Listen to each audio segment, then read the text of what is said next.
helpful for everyone if you first start off explaining what it is like to be BT CEO, BT Business CEO. What is it like? Yes, it is great. It is wonderful, particularly so early in the morning, seeing so many lovely faces today here in London. No, look, we are focused on business-to-business customers in the UK, the smallest SMB customers, small and medium business customers, all the way up to the largest corporates. And internationally, we focus on predominantly multinational corporations and governments. We have a network in 180 countries. And what we basically partner with our customers on is networking, global networking, cybersecurity, as you just heard, as well as voice and contact center infrastructure. So, and what is it like? It's a very, very interesting area to work in because there's so many things that our customers are currently demanding of us and of the network and of technology in general. So yeah, it's an exciting space. Absolutely, and so much of your job is worrying about what your customers worry about. Yeah. Is that fair to say? That's good. So what keeps you up at night? Well, what keeps me up at night is what our customers are laying awake at night for. And it's funny, we did a survey recently with our customers, and 9 out of 10 business leaders in the companies that we serve are actually very, very worried at the pace of technology change. And the number one technology worry obviously is cyber and cybersecurity, but also the fear of missing out. Many companies want to compete in their individual markets. And they want to use technology to basically become more efficient or to basically have a better product to sell. And they're very worried about all this new technology around them, and particularly that their competitors in their markets pick up new technology quicker than that they do. And when they do that, they will lose out. So not everybody understands technology really well. They're just very worried about it. And then secondly, and this is what they talk to us about a lot, is whatever technology is deployed, it needs to work, and it needs to work all the time. And obviously the role that we as a network provider have to deliver is stability, is resilience, is making sure that we make the network a rock solid foundation on which they can build their digital future on. And that needs to be resilient, and it needs to be trustworthy, and it needs to be predictable in its performance. I mean, as you mentioned before at the very beginning, you obviously work with lots of different kinds of companies. You work with multinational companies, small companies, also the government. How would you say their needs differ? Actually, not that much, funny enough, because, I mean, of course, large companies are more complicated and they are in more countries and they have a lot more different requirements with regard to running big supply chains and running big factories, etc. But in essence, their demand is the same if you're a small, let's say, coffee van outside of a football stadium and you want your payment system to work when you sell your coffee. And the requirements are all the same. They need a rock-solid foundation of a network on which they can use all these new technologies. Even if the technology doesn't work for a company, they want to be able to use something else on the same infrastructure. And they're all in trouble if it doesn't work. I mean, if a factory doesn't work, maybe 10, 20 years ago, you could do without connectivity for maybe a week before you'd be in trouble. Today, an average factory will stop working after an hour if there's no connectivity because of all the need for technology to enter into the factory. And it's the same for a small company. You know, if a small company cannot be reached by phone or email or WhatsApp, or cannot reach their database of their customers, or cannot do a payment in a store, it won't exist. And this is something that I think sets BT apart from some other telecom operators right now. There's really a focus on the infrastructure and making sure that infrastructure is very rock solid, and that is the core of the business. I think some of the other operators I talk to are still very interested in being a kind of a tech co or kind of competing with some of the big tech companies. Why is BT taking a different approach?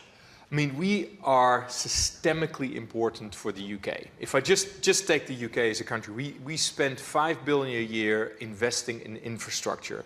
And we are at a pivotal moment in time for the UK in building infrastructure. And I'm talking infrastructure in general is obviously important for the UK, but the infrastructure we're building today is moving from copper to fiber. I mean, the UK was the first country in the world that had a copper network, because we were, I wasn't there 170 years ago, but we were the first ones building copper between cities. Today we're replacing that with fiber cables, and it's a once in a 2-3 generation move. So we are totally focused on doing that well. So building fiber, building 4 and 5G networks, and moving the old platforms, analog environments into digital environments, to prepare the UK and the UK economy to be competitive on the world stage. You need that rock solid foundation of infrastructure, and that requires a lot of focus, and that is where our primary focus sits. Yes, absolutely. You talk about the focus the company needs to have. You obviously, part of the division of BT Business is BT Global as well. Part of Alison Kirkby, the new CEO of BT, part of her strategy is really streamlining BT Business and scaling back some of the BT Global reach. And I think you mentioned at the beginning you have partnerships at least in 180 countries. So what exactly does that shift actually mean?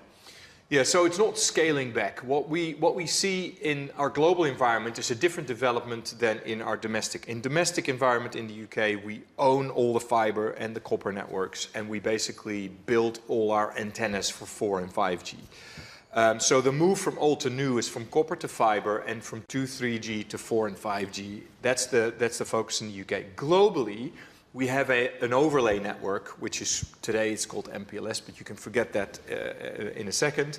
And the demand our multinational corporations have is different than it was in the past, where they connected offices and their own data centers. Today they are connecting their cloud applications, and they're using AI to run their businesses. So network demand is changing a little bit. So globally, we are currently investing in a brand new network called Global Fabric. And the way in which we strategically talk about this is that is a new type of network which allows us to work together with other global telcos a lot better than potentially in the past. So we've been talking about that for a while, and we said, hey, if we build that new network, we can work in partnerships with others to basically scale that network faster than if we were to do that alone. So that is the option we are currently looking at. We're building the network, we're moving from old to new, and we're looking at, how can we white label the new network to partner with others to scale it faster. That's what we're doing globally. I think there's some confusion among analysts and people in the market about what this kind of shift for BT Business looks like. I talked to some analysts who, their interpretation of what Alison Kirkby had talked about earlier this year was scaling back BT Global, and they did talk more about, focusing on the UK.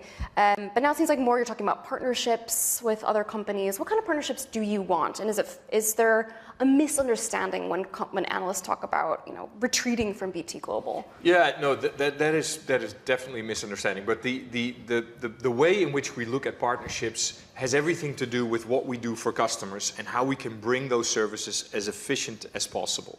So I need to dive into a little bit of what Global Fabric is. So if you specifically look at what global customers, what multinationals want, is they want to understand what is the predictable performance of my applications and how can I get to my data easily. And their data and applications for 30% sit in cloud environments, multi-cloud environments, like with hyperscalers, like Microsoft, actually with Google, with Amazon, and with others. And then the other 70% sits on their own premises or with SaaS providers. So they come to us and say, look, we need you to give us predictable performance of those applications. We need you to deal with our data sovereignty issues, because data sits everywhere in the world, and I need to be able to be compliant with rules today and with rules tomorrow. You need to make sure that whatever you do in your network, it's secure, because yes, you can do security on devices. Yes, you can do security in applications, but security in the network is actually the most important one to start with. And you need to make sure that it's a sustainable network as well. All these new networks are far less power hungry than the old networks. Now, and that's needed for those customers that want to use AI, which is very power hungry. So that's a network we're building today. In order to scale that network, because it sits in different locations as the old network, you basically enter into a world where a lot of other global providers are using the same type of, or could use the same type of topology to basically build a network. And that's the thing we want to do. We want to see if we can white label those types of networks to other companies who can then either brand it to their own name, or they can resell it, or they can work together with us to deliver services to customers. That's what we're trying to do. And from where you sit at BT Business, you obviously see lots of disruptions to the network and cyber attacks, which is obviously a common theme that we'll be talking about throughout the day. What are you seeing, and especially now that AI has come into the picture? Well, we've been watching attacks on our network in general and our customers' networks for decades. And AI, by the way, is not a new thing. It started to become more interesting when Gen AI came around the corner. But the bad guys have always used AI, but they are now accelerating the use because the chipsets and the applications that are available to attack customers are increasing. We did some research recently, and we found that we see 200 million attacks a day on our network, potential signals of an attack on our network, and therefore also on our customers' network. This translates into, and this is an interesting number, 1,000 signals on every single device which is connected to the internet per day. So there's 1,000 times somebody knocks on the door. So you're in your house, and you have a door, you have a back door, you have a window, you have a chimney, and every day, 1,000 times, somebody knocks on it to see if it's open, to see if they can break in or not. That is accelerating because the bad guys are using AI. It becomes much more efficient to attack or potentially check if an IP device is accessible. And the number of devices we collectively put on the internet is increasing with IoT. Look at how many devices you connect in your house.